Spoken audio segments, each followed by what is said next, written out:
It's Wednesday. We done made it to Wednesday. This is Yeah, amazing. This the is fucking lot. amazing. Man, there is movement abound. It's going to be happening in all the bracketology stuff. I actually can't remember uh, a year where there have been this many teams that I mean, probably because of the power conference deal that are just going to get shut out and probably deserve it. Um, there's just not enough spots, and no, that doesn't mean we should expand, in my view, but we'll see. Yeah, I say let's just go to like 128 teams. Why Hey, not?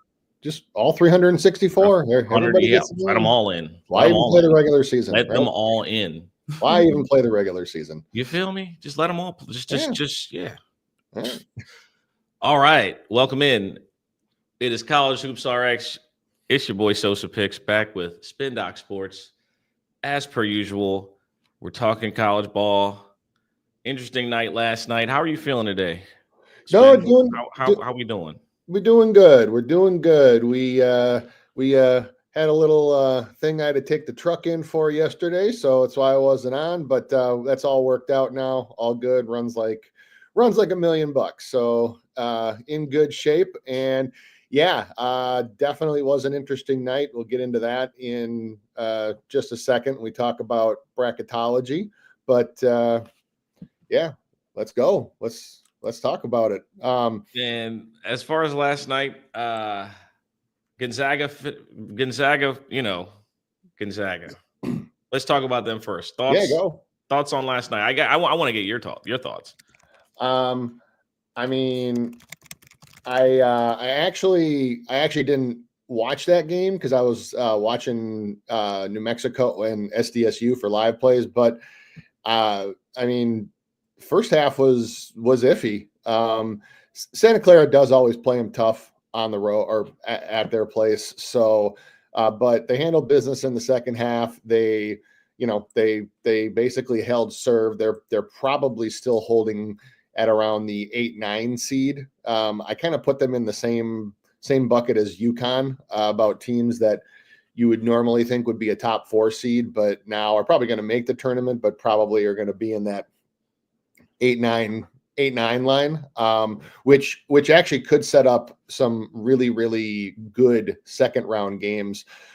Right now, UConn is projected to be the 9 seed and playing Duke's bracket. So UConn Duke would be a rating smash. Don't think that the committee doesn't look at stuff like that. Same thing. I'd love to see them play second round. It would be a fun game. It would be Fucking a really fun fantastic. game.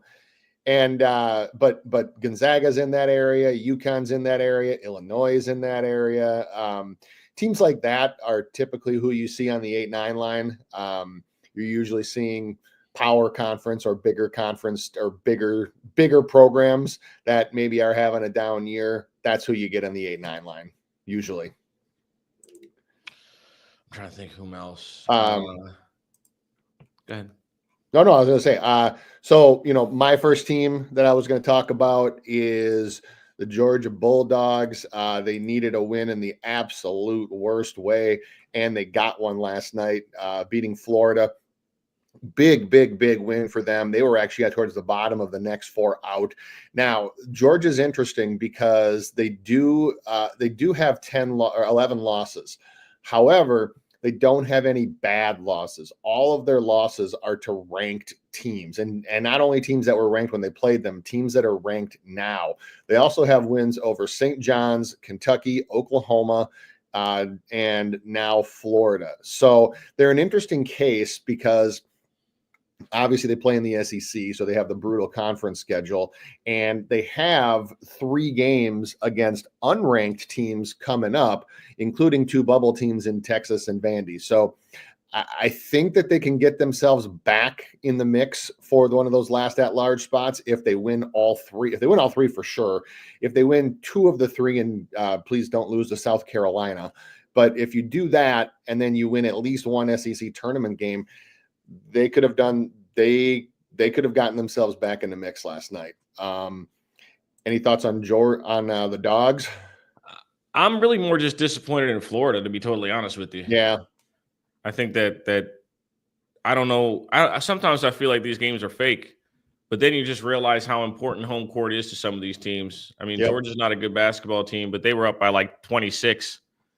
I bet them live. I thought they were going to come back and win. Obviously, they couldn't get it done at the end. Yep. Turnovers and just bad execution. But as far as I'm concerned, I look at. I don't think Georgia will eventually get in. I think they'll go out first round of the SEC tournament, be right there on the bubble, and I think the committee will elect for a team with a better record. That's probably like a smaller conference, but I think that's that's my anticipation. Yeah. They're like legitimately 50-50 right now. And they don't control their own destiny because if some of these other bubble teams keep winning,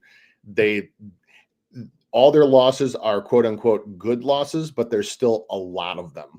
11 losses is a lot. And especially if you presume that they don't win the SEC tournament, 12 losses is a lot. 13, if they lose one of those last 3 games, that's going to be iffy. So yeah, I think they for sure need 1 win in the SEC tournament. 2 plus a strong end to the regular season probably gets it done, but they are the bubble of the bubble right now. Same thing with the next team for me, which is Texas, team that's in free fall, lost 4 of their last 5 games, and including just an inexplicable loss to South Carolina by 16 or 15. I'm sorry. It doesn't make a difference. It's still horrible. Mm-hmm. They have a rematch against Arkansas tonight. The problem is they have to go to Arkansas, a place they haven't had a lot of success in. They get Cal, whose team is also fighting for a bid. And after that, then you have Georgia in basically what's an elimination game from the NCAA tournament from at-large consideration. And they do get a chance at Mississippi State, and they have Oklahoma. So they have a chance to get some big wins, but they also have they're kind of like Georgia. They did lose to Ohio State to start the year. Most of their losses, with the exception of South Carolina, have been to ranked teams or teams that are probably in the NCAA tournament. The problem is that most other teams on this bubble do not have a loss like they had last Saturday, where you lose by double digits to the worst team in the SEC and a team that is just going nowhere this year. That just can't happen. So they're probably going to have to win 3 of their last 4 in at least 1 game in the NCAA tournament. They're currently listed as in. I don't know if they stay there. I really don't. In fact, I don't think that they do. And you said UConn right now looks like they're an 8 or a 9 seed, right? They're a 9 seed at the moment. So we'll see. Next one for me is Nebraska. Right, currently they're one of the last 4 in. They have fallen on some hard times lately with losses. 3 out of their last 4. They're one of the streakiest teams in the country because they started off 12-2, were ranked and moving up in the top 15. Then they lost 6 in a row, including to USC and Rutgers. Then they won 4 in a row. And now they lost to 17 to Penn State. Maryland got them for a second time. And Michigan got them in that absolute ugly 49-46. It was the lowest scoring winning score for a Big Ten team in I don't even know how long. It was just an ugly, ugly game. So Nebraska right now currently sits as one of the last 4 teams in. They have Minnesota, Ohio State, and Iowa to close it out. 3 winnable games. They probably need to get all 3, but they lose to Ohio State and win a game or 2 in the Big Ten tournament. That might do it. They do have some other. I mean, their losses aren't terrible. They did lose to Iowa, and they did lose to Rutgers, and they did lose to Penn State. Everybody else was okay. So I think that they might have to run the table to lock up an at-large bid, especially with some of the schedules that the rest of the team has. Watching this team, I mean Bryce Williams, but besides Bryce Williams, I don't know. This just isn't this team, and they're, even if they make the NCAA tournament, to me, just kind of It's kind of like maybe they win an opening round game and then lose. Hoiberg just isn't generating a lot of confidence for me this year. Next, I mean, any thoughts on Nebraska ball? Football school at the end of the day. Yeah. You know what the problem is for me is that I think they've done a poor job of winning on their home court. I think you can't let teams come into your gym and punk you, right? Like, and I think that's happened one too many times. And like you said, I could see them easily going out first round of their conference tournament and doing nothing, and then not even getting selected. NIT, here we come. Yep. See, listen, the thing I don't understand is how athletes don't want to go to places like that, because it's difficult to pull up, because the atmosphere that your fans are going to give you is going to be great. Yep. But the players, they just can't get, a certain talent level to actually show up. So, yep. Next one for me is Oklahoma. They're one of the last 4 in at the moment. They got a big win on Saturday tonight.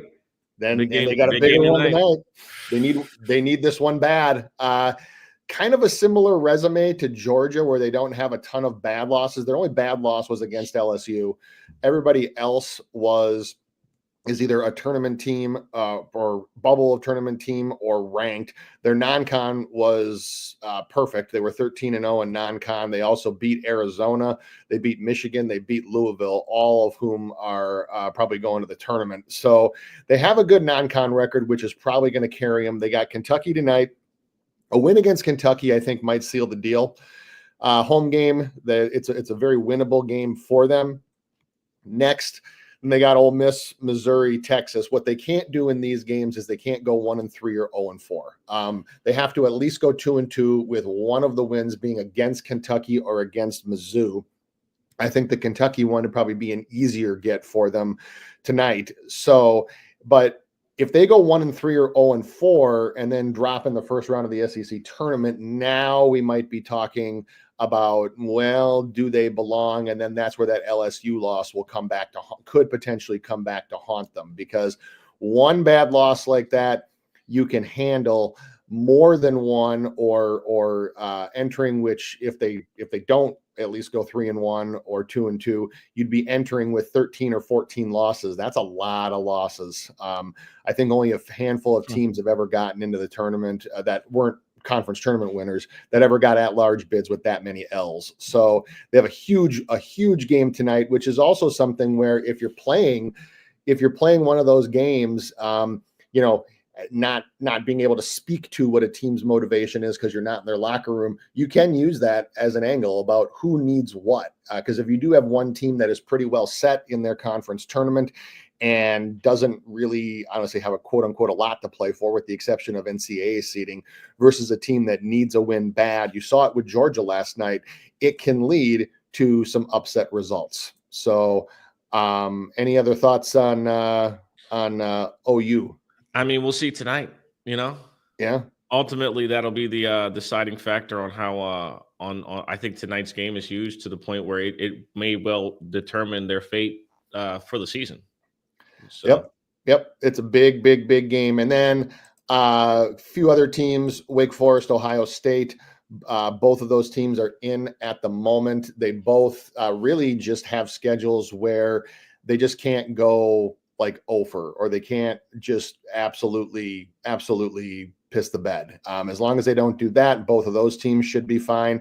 And then the other team that I think did themselves a world of favors last night, and as long as they don't have any more bad losses the rest of the regular season, because they have 3 very, very winnable games to close out their year, is San Diego State. Big win against New Mexico. They led wire to wire. Their defense was absolutely suffocating.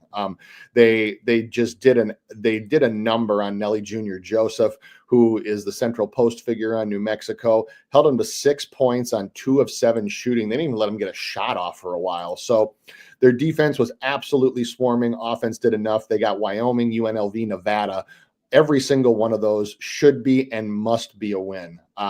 This is a team where, they're not in a power conference. They're not in a mid-major. They're kind of one of those in-between conferences with the Mountain West.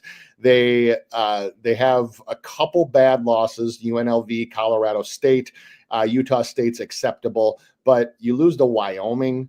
You lose to UNLV for a second time, which they got to go out to Vegas, which is actually a tough place to play. You do that, now you're probably talking about you have to get to the Mountain West Championship. But I think if they handle business with these three and at least win one game in their conference tournament, they should be just fine. They have enough decent wins with New Mexico. In non-con, they beat Creighton by 20. They beat Houston, which is going to play very, very, very well. They beat UC San Diego, who is actually really high in the net rankings, and they have 2 wins against Boise. So that's probably going to be enough unless they just, again, absolutely piss down their leg. So the teams for me, this upcoming set of games that need a win the worst, for me, would be one of the teams I'm going to talk about when I give a play out that we haven't mentioned yet. Boise State next the rest of their regular season, Arkansas and OU, Nebraska and Texas all need wins bad. They all need wins bad. So if you want to factor that into your capping, have at it. So, all right. With that, first game, as we all know, we got some big games tonight. Spin has elected to pick on 2 football schools to start. Notre Dame playing, going to Clemson. Clemson, pretty good basketball team. They've been solid all season. Not great, but good enough. Laying 14.5 with a total of 136.5. So what are they expecting? Notre Dame to score 50? Yeah, I know, right? 45. I know, what right? What the fuck? Okay, well, so yeah, what are we betting on, and why are we betting on it in this? All right, so Clemson is still in contention for the number 1 seed in the ACC tournament. It's them, Louisville, and Duke. Clemson has beaten Duke, and Clemson is really on a roll right now. They've won 4 in a row ever since the Duke win, where they came back from, I think it was like 6 down at halftime, and they, came back from 6 down at halftime to beat Duke. Stifled them in the second half, held them to one of their worst shooting second halves in really like a month and a half, and ever since then it's been gravy. They've gotten North Carolina, Florida State, SMU, and North Carolina, SMU are 2 bubble teams. Florida State probably not going anywhere, but they have just been beating the hell out of these teams, and they've been doing it by 2 ways. Number one is they have been playing absolutely stifling defense. Their overall effective field goal defense, as you can see here, 4th in the conference. Over the last 3 games, it has just been absolutely brutal. 45.3%. That, if factored over the whole regular season, would be top 5 in the country. Now you're up there with Houston. They're not letting teams get good shots off. They're also defending the 3 very well too, allowing 23.7% over their last 3, and they're just locked down on defense. They have a strong post presence, so it's tough to score inside to begin with, but teams are just really, really struggling to score. North Carolina, Florida State, and SMU, all of them failed to put up 70, including Florida State and SMU on their home floor. Why this matters is they get a Notre Dame team who was top 100 in effective field goal percentage coming into this game, but it's a little bit different story on the road versus home. At home, 53-4. On the road, 51-8. And then last 3, 51-3. So they're not shooting the best. The big problem with Notre Dame, though, has been their defense has just been leaking like a sieve. They're allowing over 60% effective field goal percentage in their last 3 games. Louisville put 75 on them. SMU almost hung 100. And they're just allowing teams to get whatever they want at will. That's not what you want, especially when you're allowing almost 36% from 3-point range against a Clemson team that, as you can see here, is 2nd in the ACC and is 9th in the country in 3-point shooting. Clemson has had some halves where they've just come out like gangbusters, especially on their home floor. I can see them wanting to come out and just get this game over with real quick. So the full game spread, it's a lot of points for a conference game for me. So I'm going to stick to the first half. So the first official play here is Clemson first half -8.5. Clemson first half -8.5. I think that the combination of Notre Dame really just struggling. They've lost 5 of their last 7, and they're not shooting the ball well, and they're also just giving up points in bunches. That is not what you want heading into Clemson when you have a team that's steamrolling people and still vying for that number 1 seed in the ACC tournament. So Clemson first half -8.5. Yes, sir. Second game we're going to get into is the St. John's Butler game. Actually talked about this briefly last night on stream. Obviously, St. John's laying 7.5. They're clearly the better team. Hinkle is not a fun place to go play. It's usually very ugly. These guys played in January. They combined for 132 points. Going to Hinkle, you got a 150.5 over under. Obviously, St. John's is clearly the better team. The 7.5 is warranted. They're a much better basketball team. In this one, I'm rolling with the under 150.5. You can get it. You might be able to get it 149.5. Last game, it was the number I believe was 147.5. Like again, they combined for 132 points between the two of them. St. John's got players banged up. St. John's might actually sit a couple of players tonight, given the for one of the guards is hurt. And yeah, it's just. So for me, that's where I'm at with it. I think that, St. John's better team, but I think the game could end up being a very close ball game, one that's a little bit uncomfortably close. That happens when teams go to Butler.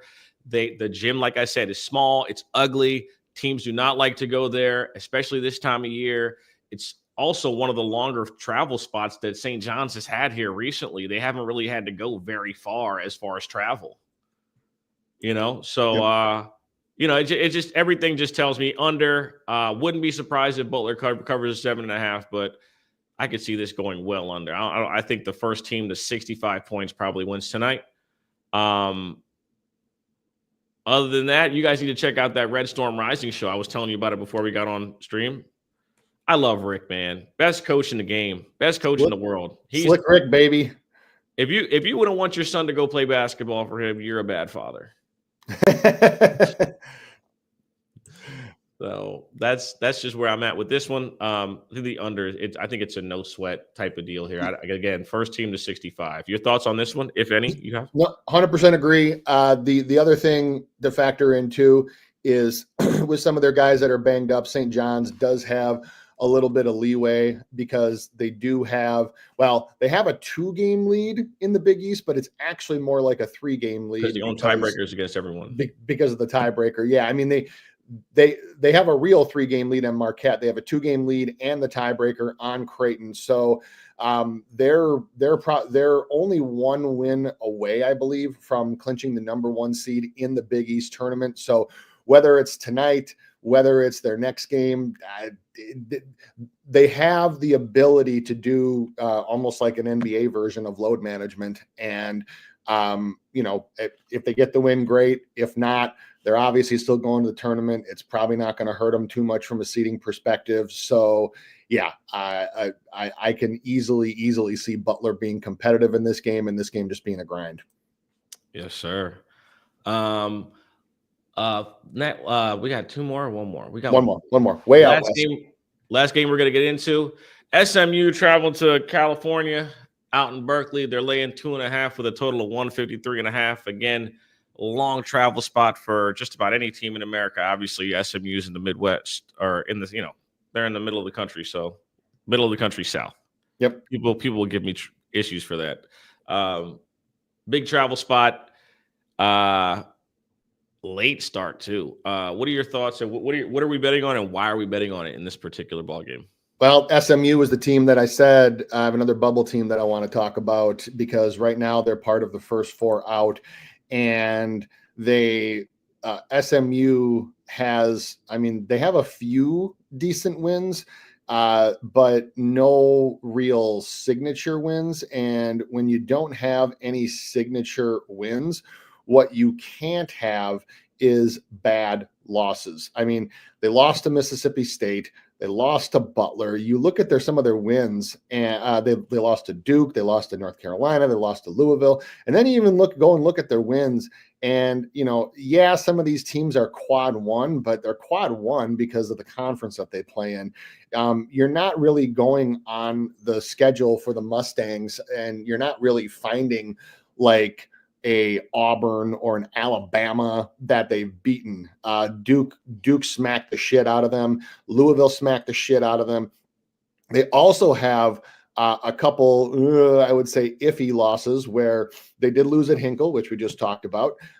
They almost lost to Virginia, and they also lost to Wake Forest, who's a bubble team. So they're one of these teams where they've beaten all the teams that they should.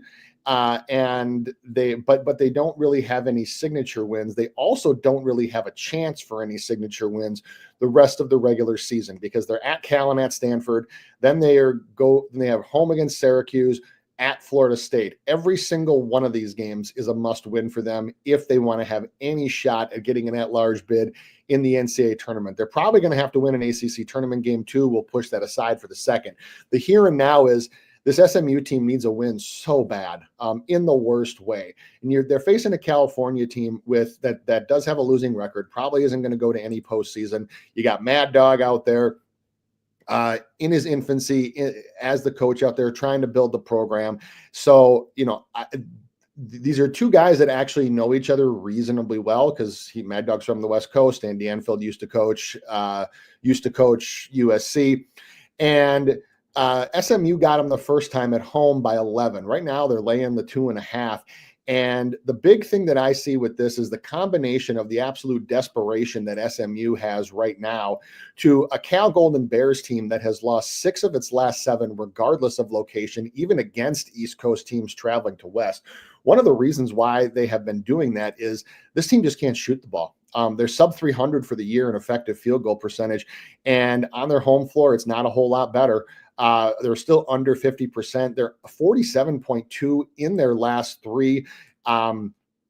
Just not shooting the ball well at all. SMU, the Mustangs, while they've given up some things defensively, they are shooting almost 53% effective field goal percentage.